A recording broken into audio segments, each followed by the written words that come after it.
J'aimerais accoucher dans ma ville natale. Tu es sur le chemin, Serette, alors pourrais-tu s'il te plaît partir bientôt?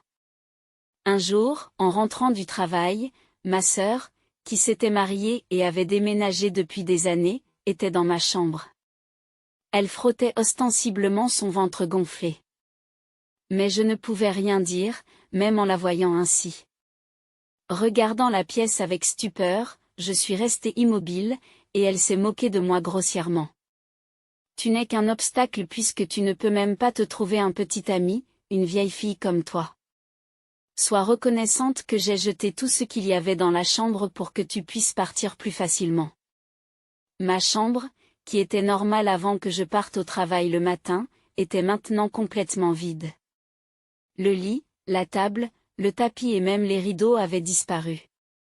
Littéralement, il ne restait plus rien. La seule chose qu'il y avait, c'était ma sœur, debout au centre de la pièce, d'un air de défi. Votre téléphone et votre portefeuille sont dans votre sac de voyage, n'est-ce pas? Vous ne mourrez donc pas dans la misère. Et il est temps que tu arrêtes de vivre au crochet de nos parents et que tu commences à vivre par toi-même. Je n'ai pas pensé à récupérer mes affaires ou à mettre ma sœur à la porte. Je ne voulais plus voir sa tête et je voulais partir. C'est tout. Quand j'ai tourné le dos, j'ai entendu ma sœur éclater de rire, comme si elle ne pouvait plus se retenir. Tu ne peux rien répondre, même quand tu en es arrivé là. N'es-tu pas trop faible, Frangine? Ignorant ces moqueries flagrantes, j'ai continué dans le couloir. Mon père était au téléphone dans le salon et ma mère devait être en train de préparer le dîner. Avec le son de la voix joyeuse de mon père et le fredonnement de ma mère derrière moi, j'ai franchi la porte d'entrée. Prenant l'air de la nuit, j'ai réajusté mon sac sur mon épaule et je me suis dirigé vers la gare. Là où il y a beaucoup d'hôtels. En chemin, j'ai soudain réalisé quelque chose. Je me suis dit, je me demande qui va payer l'hypothèque de cette maison à partir de maintenant. Bon, ce n'est pas grave. Je suis Julia, une employée de bureau de 27 ans. Je suis salariée d'une entreprise et j'ai également un emploi secondaire. Tout en menant une vie stable en tant qu'employée de bureau, j'aime faire ce que j'aime dans le cadre de mon activité secondaire, comme le montage vidéo, la rédaction web et la gestion d'un blog. Une employée de bureau de 27 ans est ce que les gens appellent assez âgée pour être consciente du mariage. Mais je ne suis pas si consciente de l'amour et du mariage. Cela s'explique en partie par le fait que ma sœur a été traitée comme une princesse à la maison, ce qui m'a donné l'impression d'être aliénée par ma famille, et m'a empêché de vraiment vouloir construire une famille heureuse à mon tour. J'ai toujours vécu avec mes parents à la maison. Les tâches ménagères sont censées être partagées avec ma mère, mais en réalité, c'est moi qui m'en charge le plus. Ma mère, en rentrant de son travail à temps partiel, est trop fatiguée. En la voyant ainsi, je me dis que c'est à moi de faire les tâches ménagères. Depuis que je travaille, je contribue aux dépenses du ménage, ce qui est plusieurs fois supérieur à ce que paient mes amis qui vivent seuls à Tokyo. Je suis une personne qui vit à l'intérieur, qui aime étudier et qui ne sortait pas beaucoup, même lorsque j'étais étudiante. Je n'avais donc pas très envie de choses matérielles et j'ai fini par économiser la majeure partie de l'argent que je gagnais. Même après avoir commencé à travailler, je ne sortais pas beaucoup et j'ai donc donné davantage pour les dépenses du ménage, pensant que cela aiderait mes parents. En outre, depuis l'année dernière, je participe au remboursement du prêt hypothécaire à la demande de mes parents. Mes parents semblent penser qu'il n'y a pas de problème à ce que je contribue davantage aux dépenses du ménage et au remboursement du prêt hypothécaire, puisque j'ai un revenu stable et que je suis responsable. Cependant, j'ai l'impression qu'ils ne s'intéressent pas beaucoup à moi parce que leur attention s'est toujours portée sur ma sœur Christine, qui a 1 an de moins que moi. Christine est extravertie et très active. Elle sortait toujours le week-end pendant ses études. Mes parents pensaient naturellement que son mode de vie nécessitait de l'argent, et même lorsqu'elle vivait à la maison, ils ne lui ont jamais demandé de contribuer à l'hypothèque ou aux dépenses du ménage. Il semble que mes parents aient été conditionnés à penser que moi, la sœur aînée, j'ai peu d'entretien alors que ma sœur demande plus d'attention. Il y a quelque temps, ma sœur a déménagé pour vivre seule. Son lieu de travail n'était pas très éloigné de la maison de nos parents. Lorsque je lui ai demandé pourquoi elle avait décidé de vivre seule, elle m'a répondu, « Je veux dire que je voulais essayer de vivre seule. Je veux sortir le soir et pouvoir inviter mon petit ami. » La réponse que j'avais imaginée était loin de la réalité. Je pensais qu'il s'agissait de faciliter la vie de mes parents ou de devenir indépendante. D'un autre côté, je n'avais pas l'intention de quitter la maison de mes parents et je pensais qu'il était naturel de s'entraider puisque nous sommes une famille qui vit ensemble, quitte à participer un peu plus aux frais de la vie. Puis, au bout d'un certain temps, lorsque je suis rentrée à la maison, ma sœur m'attendait. « Bienvenue, assistante. Je vais me marier et je vais organiser un dîner pour que les deux familles se rencontrent. Peux-tu venir à la fête ? » Elle m'a dit que la fête aurait lieu dans un restaurant établi depuis longtemps à Los Angeles et m'a dit de m'assurer que tu portes des vêtements convenables, pas tes vêtements ordinaires habituels. Sinon, c'est de moi que l'on se moquera. Bien qu'elle ait dit cela, je ne possède pas de vêtements chics. J'ai décidé de me présenter dans mon costume habituel. Après tout, c'est la tenue la plus respectueuse que je possède. Le fiancé de ma sœur semblait sincère et était un jeune homme très gentil. Il a donné une très bonne impression lorsqu'il a dit « Enchanté de vous rencontrer, belle-sœur. J'ai hâte de m'entendre avec vous. » J'ai pensé qu'elle avait choisi un très bon partenaire. Je me suis dit qu'avec lui, ma sœur pourrait peut-être se calmer un peu. Au début, l'atmosphère était formelle et tendue entre les deux familles, mais au fur et à mesure que l'alcool était servi, la tension formelle s'est progressivement relâchée et la conversation s'est orientée vers la question des enfants après le mariage. Notre fille aînée, Julia, a presque 30 ans et n'est toujours pas mariée, sans aucun projet de mariage. Il semble donc que nous ne pourrons voir que les petits-enfants de notre fille cadette, Kristen. Nous sommes très impatients, ont dit mes parents. Je veux avoir des enfants juste après le mariage, peut-être 3, dit-elle. La conversation est devenue très animée. Soudain, j'ai remarqué que le mari de ma sœur avait un sourire forcé, l'air mal à l'aise. Comme si le sourire joyeux de tout à l'heure n'était qu'un mensonge. J'ai senti qu'il était lui aussi mal à l'aise, tout comme moi. J'ai souhaité que cela se termine rapidement. Depuis lors, mes parents ont commencé à s'occuper de ma sœur comme d'un investissement pour leur premier petit enfant. Chaque fois que ma sœur disait que manger cet aliment permettait de tomber enceinte plus facilement, ils allaient immédiatement l'acheter et disaient à Kristen d'en manger beaucoup. Il est possible que je ne puisse pas tomber enceinte à cause de vêtements trop serrés. Elle a dit un jour, et ils sont allés dans un grand magasin pour acheter une robe. Si vous fréquentez cette église, vous aurez la chance d'avoir des enfants, disait-il. Et ils ont même fait un voyage ensemble. Mes parents faisaient tout ce que ma sœur disait, c'était habituel pour moi. Je n'y ai donc pas prêté beaucoup d'attention, si ce n'est qu'ils faisaient ce qu'ils faisaient d'habitude. Mais un jour, ma sœur m'a fait une remarque sarcastique. Parce que tu ne te maries pas et que tu ne fais pas l'effort de montrer le visage de tes petits-enfants. Je dois me donner tout ce mal. Ce doit être agréable d'être insouciant et célibataire. Tu n'as pas l'intention de te marier et de déménager bientôt ? Ah, mais avec ton visage ordinaire, aucun homme ne s'approcherait de toi. Vous avez besoin d'un peu plus de sex-appeal. Devrais-je vous apprendre à vous maquiller ? Elle a ri. Ces paroles m'irritaient. Mais je savais que répliquer ne ferait qu'entraîner une dispute hystérique et aggraver les choses. J'ai donc choisi de ne rien dire. Ma sœur a toujours été persuadée d'être plus aimée que moi par ses parents. Et elle me parle souvent sur un ton ferme. Un jour, ma sœur est tombée enceinte. Même quelqu'un comme elle pouvait recevoir la visite de la cigogne. Je me suis demandé si elle pouvait vraiment devenir mère, mais j'ai pensé à son mari.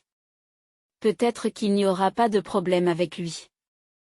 Ma sœur m'a dit, puisque je suis enceinte, je ne veux pas causer d'ennui au travail. Et je veux me concentrer sur mon rôle de mère et quitter facilement son emploi. Cependant, son mari pensait qu'être parent coûterait cher. Et être une femme au foyer à plein temps n'était pas réaliste avec son salaire. Mais ma sœur ne l'a pas écouté et a quand même quitté son emploi. Un jour, lorsque je suis rentrée du travail, la porte de ma chambre était légèrement ouverte, d'environ 5 centimètres. Je suis méticuleuse, je ne laisse jamais les placards ou les tiroirs ouverts, et encore moins la porte. Mes parents ne seraient pas entrés pour faire le ménage puisque je le fais moi-même. Nerveusement, j'ai ouvert la porte de ma chambre et j'ai été choquée. Il n'y avait rien.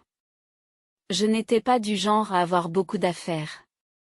Mais j'avais gardé des choses précieuses pour moi depuis l'enfance et des boîtes de rangement. Elles étaient étiquetées et rangées dans le placard. Il n'y avait plus le dictionnaire électronique que mes parents m'avaient offert pour mon 10e anniversaire. L'étui de la carte de transport que mes grands-parents m'avaient offert en guise de cadeau d'entrée au lycée. Mes diplômes, mes trophées, mes albums. Même s'ils étaient vieux et usés, ils étaient précieux pour moi. Tout ce qui aurait dû être là au matin avait disparu sans laisser de traces. Debout, hébété dans la pièce vide, j'ai entendu une voix familière derrière moi. « Oh, tu es de retour, sœurette. » J'ai décidé de rentrer à la maison pour mon accouchement. En regardant le visage de ma sœur qui parlait en riant, j'ai tout de suite compris. Elle avait dû déplacer mes affaires. « Kristen.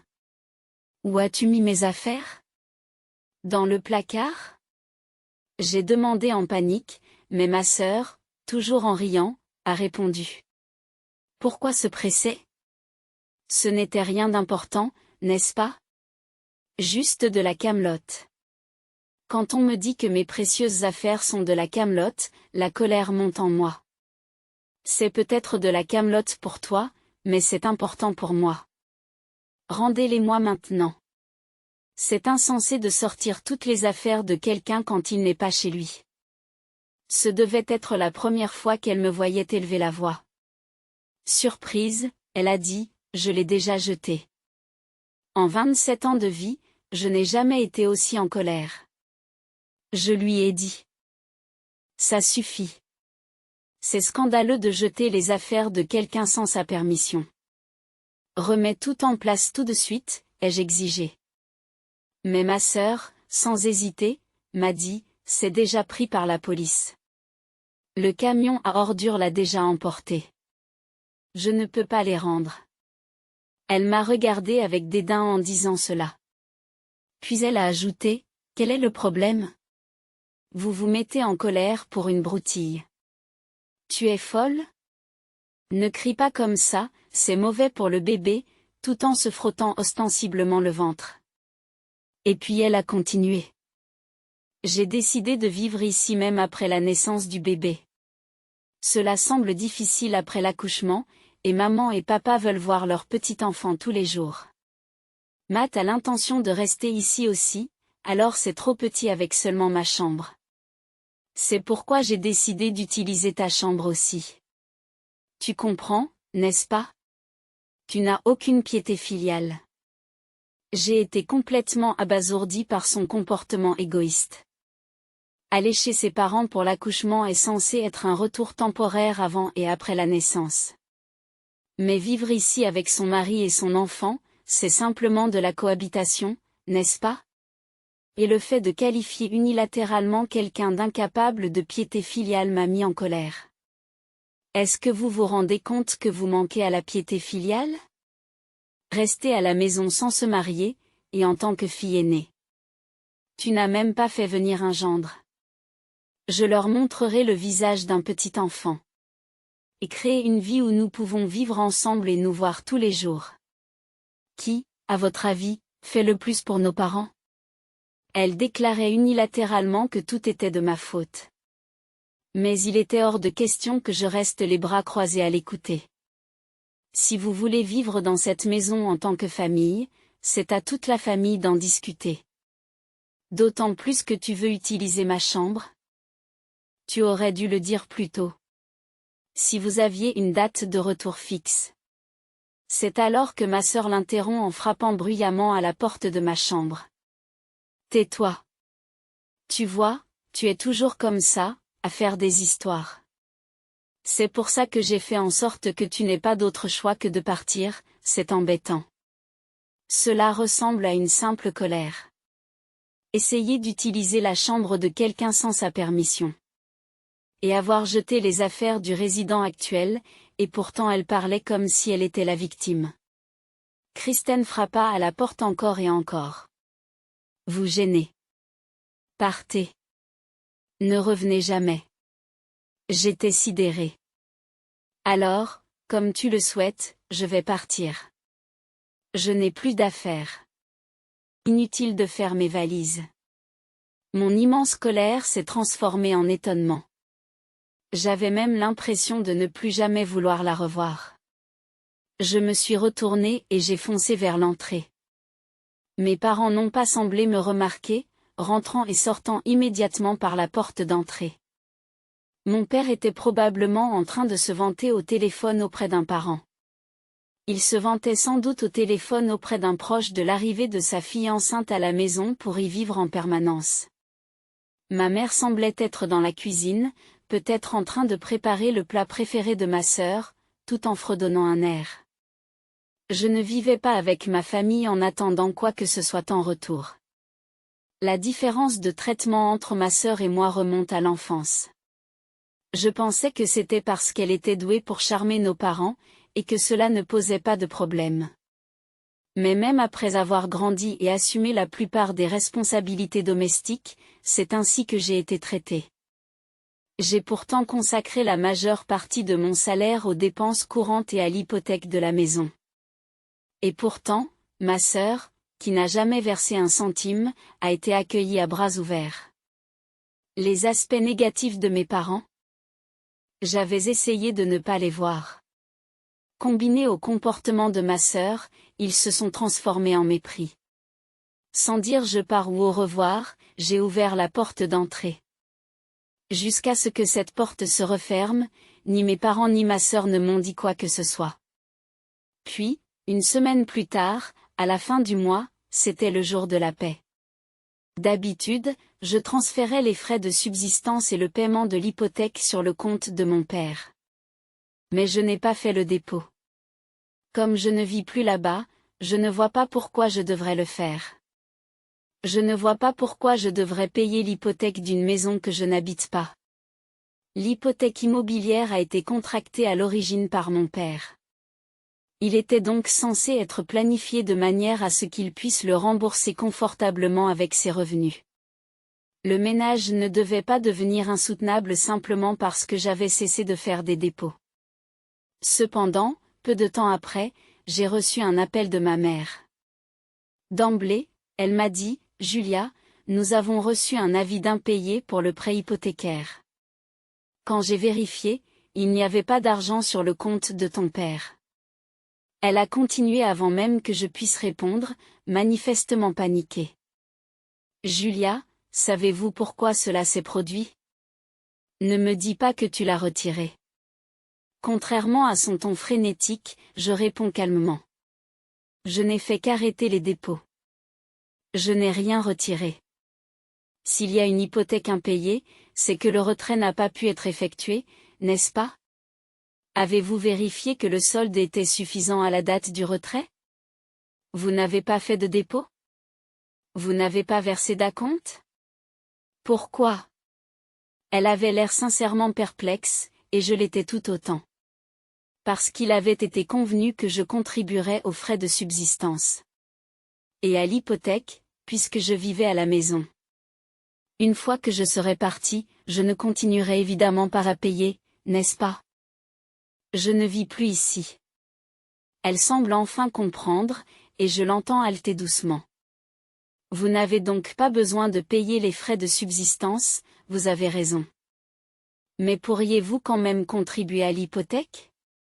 Même en vivant seul, vous devriez avoir une certaine marge de manœuvre, n'est-ce pas? Désolé, mais je ne peux pas. Mon seul loyer actuel s'élève à $5 000. Je n'ai déjà pas beaucoup d'argent pour couvrir mes frais de subsistance. Sans parler de l'hypothèque d'une maison dans laquelle je ne reviendrai jamais. 5,000. Tu n'es qu'un simple employé, comment peux-tu t'offrir un tel logement? En entendant la voix étonnée de ma mère, j'ai soupiré. C'est la même somme que je donnais à la maison chaque mois. En demandant une telle chose maintenant, il est clair que tu n'as jamais vraiment tenu à moi. Si c'est le cas, je ne peux plus parler d'argent avec toi. Je ne suis pas ton distributeur de billets personnels. J'entendais ma mère gémir au téléphone. Non, non, répétait-elle, la voix plus fluette que je ne l'avais jamais entendue. Je n'ai pas eu pitié. Un mois s'était écoulé depuis mon départ discret. Pourtant, on ne se préoccupait pas de mon bien-être, mais de l'hypothèque, des frais de subsistance. Mon loyer, seulement de l'argent. Cela mettait douloureusement en évidence que ce n'était pas moi qui les intéressais, mais mon argent. C'est pourquoi je ne m'étais pas senti obligé de partager le fait que je travaillais beaucoup en freelance sur Internet. Je gagnais bien plus que le salaire mensuel de mon père. L'hypothèque de la maison a encore 15 ans à courir.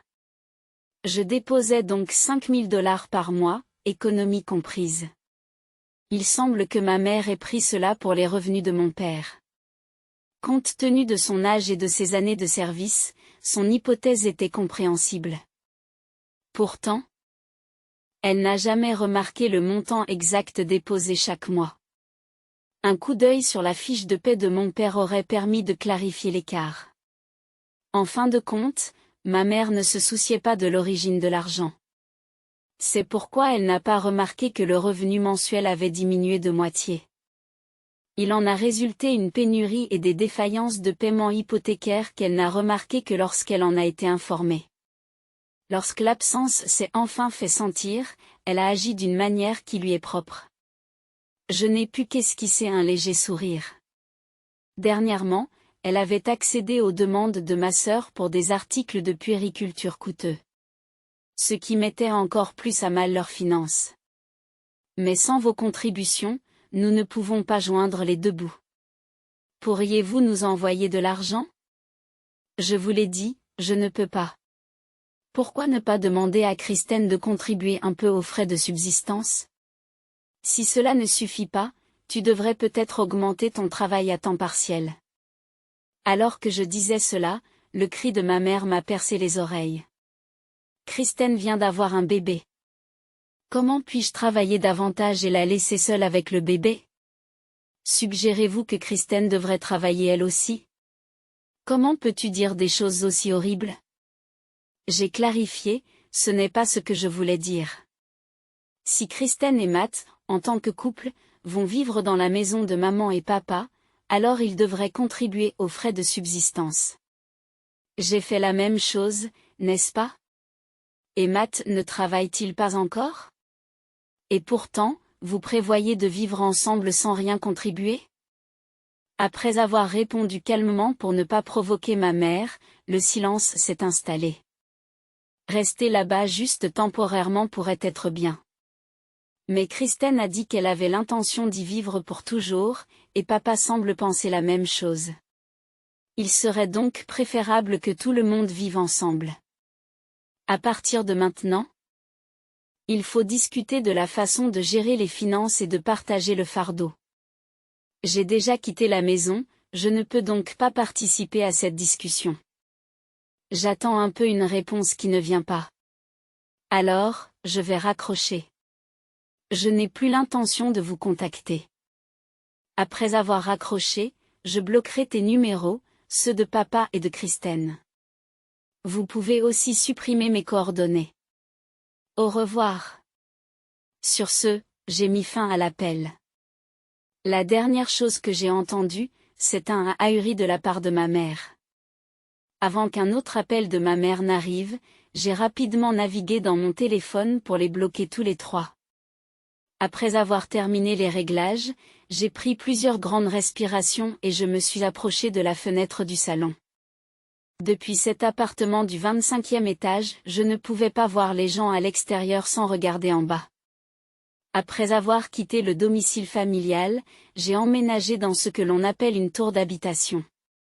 En fait, mes revenus annexes avaient considérablement augmenté, ce qui me permettait d'épargner des dizaines de milliers de dollars chaque mois, même après avoir transféré $5 000 à ma famille. Je me souviens de ma mère, qui dépensait tout l'argent qu'elle avait. Je me suis senti soulagé de ne pas avoir suggéré d'utiliser mes économies pour rembourser entièrement l'hypothèque. Après tout, mes parents voulaient que je parte. Christine, très enceinte, n'aurait pas pu déplacer mon lit et ma table toute seule. Quelqu'un l'a certainement aidée. C'était peut-être Matt, mais j'aime à penser qu'il n'aurait pas participé au déménagement de toutes les affaires d'une chambre habitée. Quoi qu'il en soit, un déménagement aussi important aurait été remarqué par mes parents. J'étais le seul à être parti travailler aujourd'hui, et ils sont restés à la maison toute la journée. Pourtant, ils n'ont rien dit à mon retour et m'ont ignoré alors que je partais.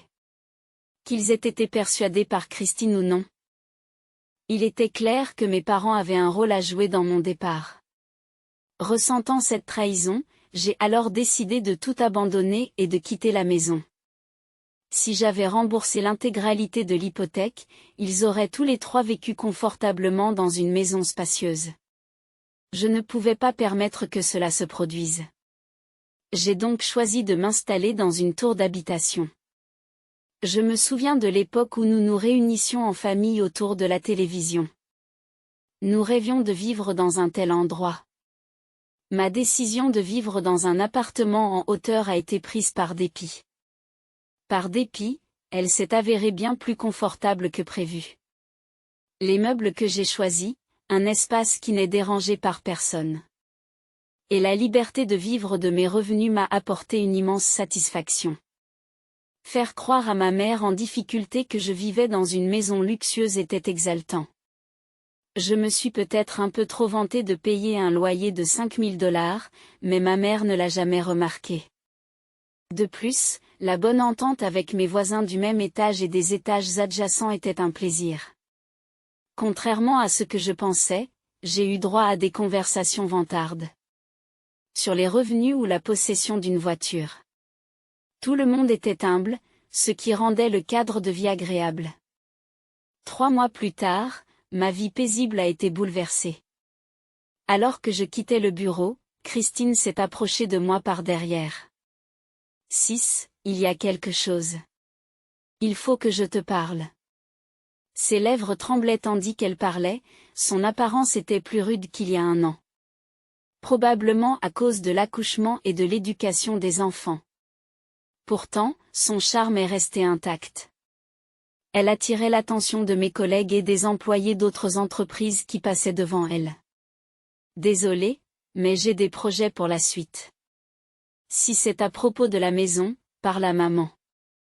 Alors que j'essayais de retirer doucement la main de Christine, ses yeux ont commencé à se remplir de larmes. Au bord des larmes, elle s'attire les regards froids des gens autour d'elle. Il serait gênant de passer pour une personne sans cœur pour l'avoir rejetée durement en public. À contre-séhure, j'ai fait face à Christine et lui ai proposé d'aller dans un café près de la gare. Elle a accepté avec joie. En fait, j'ai eu une liaison. Matt l'a découvert et maintenant il veut divorcer.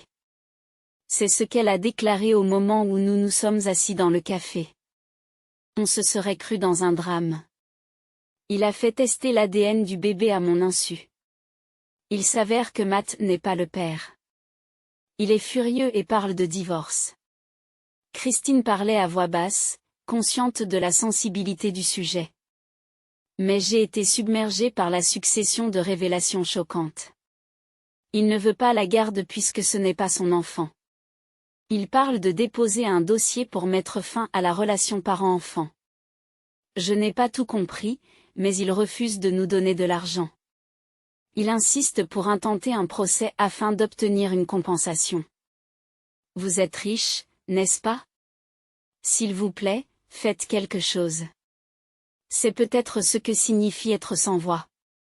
Ma sœur a triché, il est donc normal qu'elle soit poursuivie en justice pour obtenir une compensation. Et bien sûr, personne ne voudrait payer une pension alimentaire pour un enfant qui n'est pas le sien. Je n'arrivais pas à comprendre le culot de ma sœur qui venait me demander une solution. Pourquoi ne demandes-tu pas à la personne avec qui tu as été trompé de te verser la compensation? Je ne peux pas faire cela. C'était juste une aventure parce que je le trouvais séduisant. Après quelques rendez-vous et la découverte du bébé, j'ai coupé les ponts. Vous pensiez que ça ne sortirait pas? Je pensais que Matt me pardonnerait. Il semble qu'elle ait sous-estimé son propre mari à un point remarquable. Même si je savais que ma sœur était égoïste. J'ai été étonnée de voir qu'elle traitait même ses proches de cette façon. Ensuite, Matt ne m'a pas pardonné du tout. Au contraire, il m'a dit qu'il détestait que je me comporte comme une princesse depuis le début. Et que la pression exercée par nos parents pour avoir des enfants était insupportable. N'est-ce pas affreux? Même blâmée de la sorte, ma sœur trouve encore le moyen de jouer les victimes. Je ne peux pas payer l'indemnité, et papa et maman disent qu'ils n'ont pas d'argent. C'est donc à toi de payer, Julia. Elle a naïvement supposé qu'il était évident que je paierais. Tout comme elle pensait qu'il était normal de jeter toutes mes affaires en les qualifiant de déchets. J'ai été profondément dégoûtée par son sentiment d'avoir droit à ce que quelqu'un la tire d'affaire. Sans cacher mon dégoût, je me suis levée pour partir et Kristen est rapidement devenue pâle.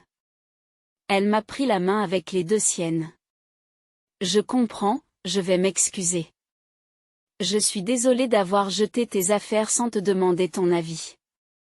Je me suis excusée, alors tout va bien maintenant, n'est-ce pas? S'il te plaît, donne-moi l'argent rapidement. La façon dont elle a légèrement incliné la tête, en utilisant une voix douce, m'a fait frissonner.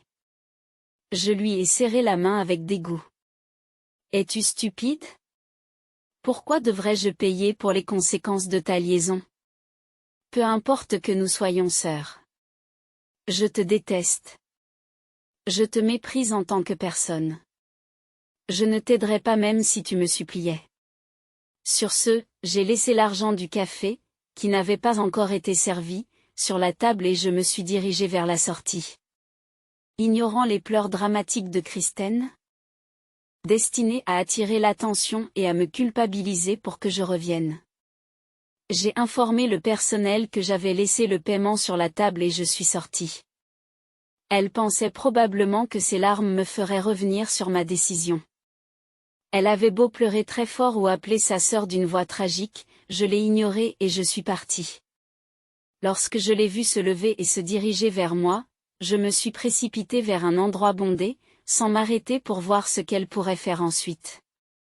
Après environ une heure passée à traverser les supérettes, les librairies et le centre commercial autour de la gare sans voir aucun signe de Kristen, j'ai finalement respiré profondément et je suis rentrée chez moi. Arrivée à mon appartement du 25e étage, j'ai rapidement déverrouillé la porte et me suis glissée à l'intérieur, la verrouillant derrière moi. C'est alors que l'interphone a sonné. Mon interphone sonne rarement. Je n'utilise pas beaucoup les services de livraison.